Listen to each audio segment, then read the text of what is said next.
What is up, you guys? Wonder Bro here. I'm just going to get straight into this one. I've been doing this for a long time.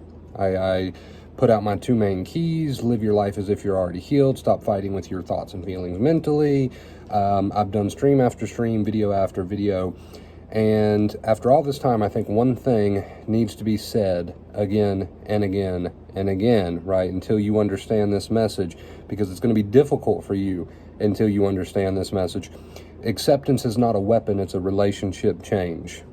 Right, now this seems like a minor detail, but it's actually crucial. It makes all the difference in the world. You do not go into recovery with my two keys. You don't tell yourself, hey, I'm gonna get back into life, I'm gonna start living my life. When these thoughts and feelings come, I'm gonna do what he says and catch myself worrying and ruminating and replace that with the accepting inner voice. I got it. Hopefully it'll make these feelings go away. Hopefully it'll make these thoughts go away. Now, I'm not saying you can't have an end goal of recovery, but when you come into it with acceptance being weaponized, you're not going to change your relationship with anxiety, and it's all about changing your relationship with anxiety. See, the goal of the two keys, living as if you're already healed, no longer mentally fighting with your thoughts and feelings, the real goal there is to lose your fear, is to lose your second fear, as Dr. Claire Weeks called it, to lose your second fear of these thoughts and feelings. What is second fear? It's how you view the thoughts and feelings. You view them as monsters. You view them in a negative way, something you can't handle, something you can't bear, right? So if you come into acceptance, you're using my two keys with the attitude of acceptance is a weapon, right? It's going to take away these thoughts and feelings. And again, I'm not saying you can't have an end goal of recovery where you feel more like yourself.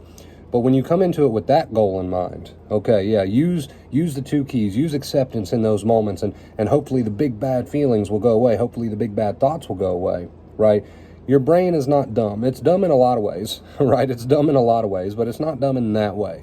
It can sort of sniff out your resistance. So as you're living and you're using positive behaviors, and yes, we've said in the past, if you're living and you're acting like there's not a danger, your brain will buy into that, and that's true. But if the mental, right, if you're still sending worry signals because, oh, I'm using acceptance, why aren't these thoughts and feelings going away? Oh, I'm using acceptance, why are the big bad thoughts and feelings not going away? You are, with your physical behaviors, showing your brain that there is no danger, but on the mental side of things, your brain is sniffing out that resistance, so it's like one foot in the door, right back out again. So really, you need, and a lot of people are guilty for this. I was guilty of this. You need to come into this with an attitude of, wait a minute, I'm not using acceptance as a weapon. I am going to live my life as if I'm already healed, and I am going to use that accepting inner voice, but it's so I can change my toxic relationship with anxiety. That's why I'm doing it. As a consequence, I'll heal, but I'm not worried about that right now. I'm worried about changing my relationship with anxiety. I want to see these thoughts and feelings in a new way. That's why I'm using acceptance. That's why I'm using the accepting inner voice, so that I can get to a point, so that I can get to a place where I don't view these thoughts and feelings as monsters anymore. I view them as just intense, but not monstrous. So how you do that is, yeah, you make the decision, okay, I'm going to use these two keys. I'm going to live as if I'm already healed. And on the mental side of things, I'm going to use that accepting inner voice, Wonder Bro calls it, right? You make that decision, and then when these thoughts and feelings roll around, or maybe they're always sort of there for you, you notice that you're worried about it, you start to use that accepting inner voice in a way that sounds like this. Okay, you're here.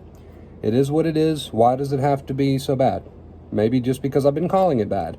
What am I running from? Why do I have to run from it? Okay, these feelings are here. I'm going to let them play out. Why do I feel the need to fight them off? Why do I feel the need to run from them? Why do I feel like they're so monstrous? And I'll give you the answer to that. It's because you said they were. That's the only reason. There's no evidence behind that. You said they were. That's why some people worry over these symptoms and some people worry over these symptoms.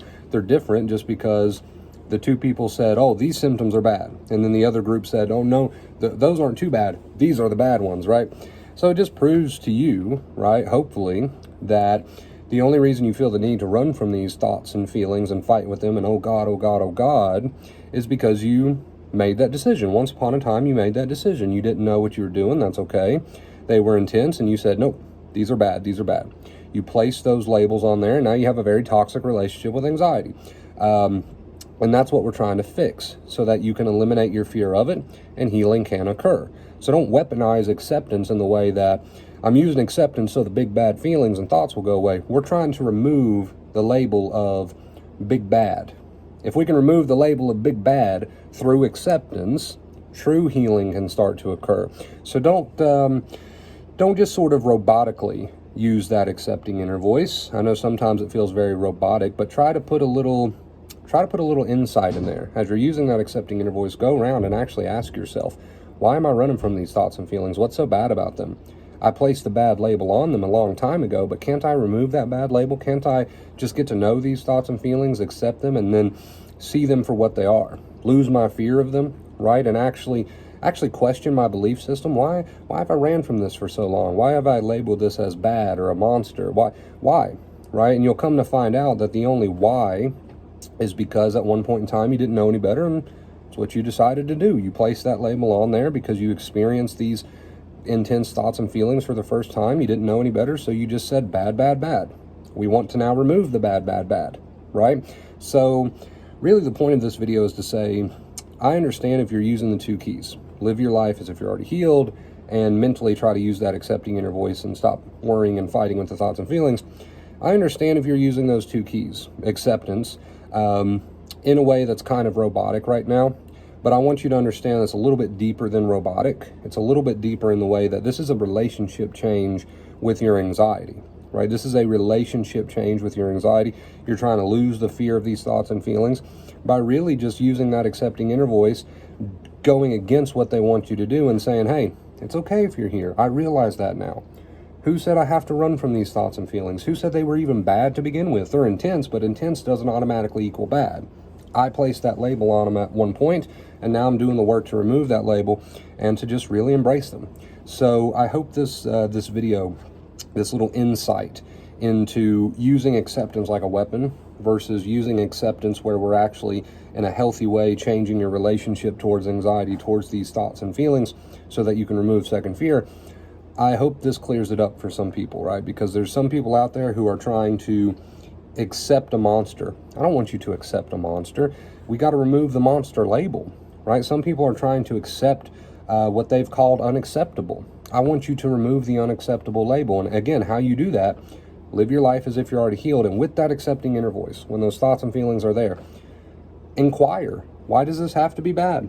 I'm not going to call this bad anymore. I'm allowed to feel this. Who cares? I got some energy pulsing through me. That doesn't have to mean that there's a monster here or whatever your symptoms are, right? So I actually want you to change your relationship with anxiety. So hopefully this video goes a little bit more in depth, you know, when we talk about acceptance and the 2 keys. Hopefully it explains a little bit better why we want you to use these 2 keys, why I want you to live your life and work on that accepting inner voice, because I want you to change your toxic, fearful relationship with anxiety, right? Not because I want you to go around and say things like, use the 2 keys so these bad things will go away, right? Because your brain will sniff that out. So work on your relationship with anxiety. Actually allow it to come through the door and ask yourself, why is this got to be so bad?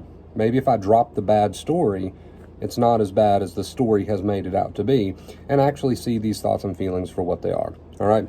I love you guys so much. Thank you for making it to this point in the video. If you did make it to this point in the video, I always come unprepared. Eventually we'll start repeating these just because I always forget to come up with new ones. If you made it to this point in the video, drop a comment down below and let me know. Let me know what your favorite dessert is. Mine is Snickers ice cream bars. I love you guys so much. Reach out to me if you're interested in one-on-one coaching. I'll get you on the phone. We'll see if we can give you that leg up. And until next time, in case you don't see me before Christmas, Merry Christmas, Happy Holidays. I love you. Thank you for all of the support. And that's it. Until next time, as always, stay awesome.